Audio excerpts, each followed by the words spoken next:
اللهم صل على سيدنا محمد يا رب صل وسلم دائما ابدا على حبيبي. کل ہم نے نوح علیہ الصلوۃ والسلام کا واقعہ پڑھا تھا. اس میں نوح علیہ الصلوۃ والسلام کے دور میں طوفان آیا اور کشتی میں 3 بیٹے ان کے، حام، سام اور یافث. یہ اگرچہ اسرائیلی روایات ہیں مگر ان کے مخالف ہماری شریعت میں کوئی دلیل موجود نہیں ہے، تو اس لیے مان لینے میں کوئی حرج نہیں ہے. اتنا تو ہے کہ اللہ تعالیٰ نے نوح علیہ السلام ہی کی ضروریت کو باقی رکھا تھا، تو ظاہر ہے انہی کے بیٹے اندر رہے ہوں گے، تو پھر کچھ بیٹے ہوں گے جو ایمان لائے ہوں گے اور وہ ان سے ہماری نسل چلی. پھر کیا ہوا ہے کہ یہ جو 40-50 لوگ تھے، یہ ان میں نوح علیہ السلام کے 3 بیٹوں کی نسل چلی اور ہوتے ہوتے پھر یہ دنیا میں پھیلتے چلے گئے. پھر کیا ہوا کہ دنیا میں یہ سفر کرتے چلے گئے، ان کی زبانوں میں اللہ نے اختلاف پیدا کر دیا، کیونکہ جو کٹ گئے نا ایک دوسرے سے تو ان کی زبانیں آہستہ آہستہ تبدیل ہونا شروع ہو گئی، رنگ تبدیل ہونا شروع ہو گئے. جن کی نسلیں ادھر ساؤتھ افریقہ کی طرف چلی گئیں، پہلے تو سب گندمی رنگ کے تھے. آدم علیہ السلام نا گندمی کلر کے تھے. گندم رنگ پتہ ہے کون سا ہوتا ہے؟ گندم کا دیکھ رہے ہو نا کیسا ہوتا ہے، نہ بالکل وائٹ اور نہ بلیک. آدم کا مطلب یہ ادم جو ہے نا، ادام عربی میں سالن کو کہتے ہیں. تو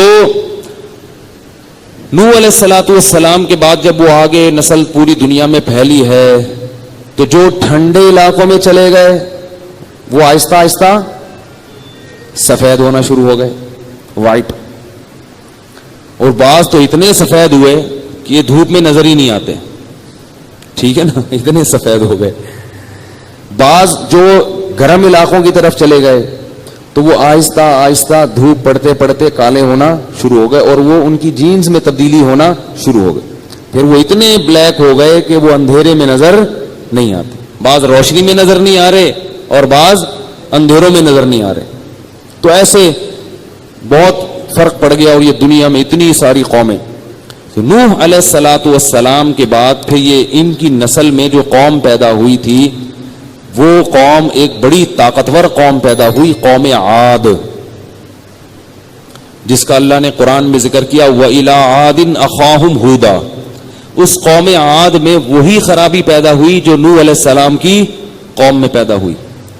یاد رکھو جہاں بھی کسی قوم میں آپ کو گمراہی نظر آئے گی اس گمراہی کے پیچھے عقیدت میں غلو، مذہب میں غلو، عقیدت میں غلو، یہ چیز اس کے پیچھے ہوگی.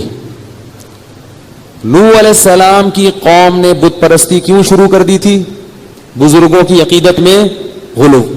تو قوم عاد نے بھی یہی گڑبڑ شروع کر دی، انہوں نے بھی بت پرستی شروع کر دی.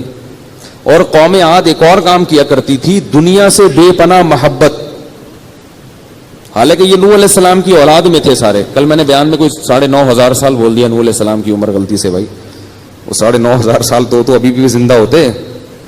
اگر ان لوگوں کی عمریں 9,500 سال ہوتی تو ابھی ان لوگوں کے بچے ابھی ہمارے سامنے بالغ ہوئے ہوتے. ٹھیک ہے نا، تو وہ غلطی سے منہ سے نکل جاتی ہیں، چلا دیا کریں. جیسے وہ میں نے ایک کلپ ہے میرا تراویح پر، تو اس میں حضرت امام شافی 80 ہجری میں پیدا ہوئے، امام ابو حنیفہ 80 میں پیدا ہوئے تھے. امام شافی پہ میں نے لگا دیا اس کو. اب لیکن یہ ریکارڈنگ ایسی چیز ہے کہ جو غلطی ایک دفعہ نکل گئی وہ ریورس نہیں ہوتی. فرشتے جو ریکارڈنگ کرتے ہیں نا ہماری، اس میں توبہ کر لو تو وہ مٹا دیتے ہیں. فرشتے بھی تو ایک ایک چیز نوٹ کر رہے ہیں، لیکن اس میں ہم اللہ سے توبہ کر لیں، اللہ غلطی ہوئی تو اللہ کہتے ہیں فرشتوں سے اسے کیا کرو، مٹا دو. لیکن جو ویڈیو ریکارڈنگ ہے نا یہ نہیں مٹتی، یہ نہیں مٹتی. اب ہٹا بھی دیا میں نے تو پھر بھی 10 لوگوں کے پاس چلا جاتا ہے، وہ پتہ نہیں کہاں سے کہاں بات نکل جاتی ہے. خیر، تو نوح علیہ الصلوۃ والسلام کا قوم عاد میں کیا خرابی پیدا ہوئی؟ ایک تو بت پرستی، دوسرا کیا تھا تتخذون مصانع لعلکم تخلدون. گھر ایسے بناتے تھے جیسے اس میں ہمیشہ رہنا، مرنا نہیں ہے. تو ہود علیہ السلام کو اللہ نے ان میں سے بھیجا، انہی کی قوم میں سے. وَإِلَىٰ عَادٍ أَخَاهُمْ هُودًا، اسی قوم میں سے اللہ نے منتخب کیا. یہ بھی اللہ کی حکمت ہے کہ اللہ تعالیٰ جب پیغمبر بھیجتے ہیں تو جس قوم میں بھیجتے ہیں نا اسی میں سے سلیکٹ کرتے ہیں.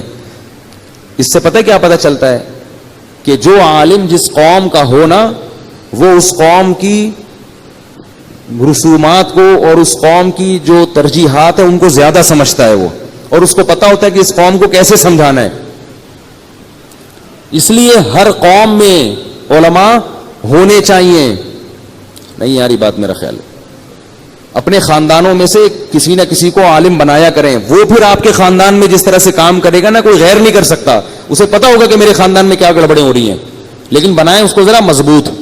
اگر ڈھیلا ڈھالا ہوا نا تو آپ کے خاندان کی جو برائی ہیں وہ بھی اسی میں ہوں گی, وہ انہی میں اسی میں چل رہا ہوگا.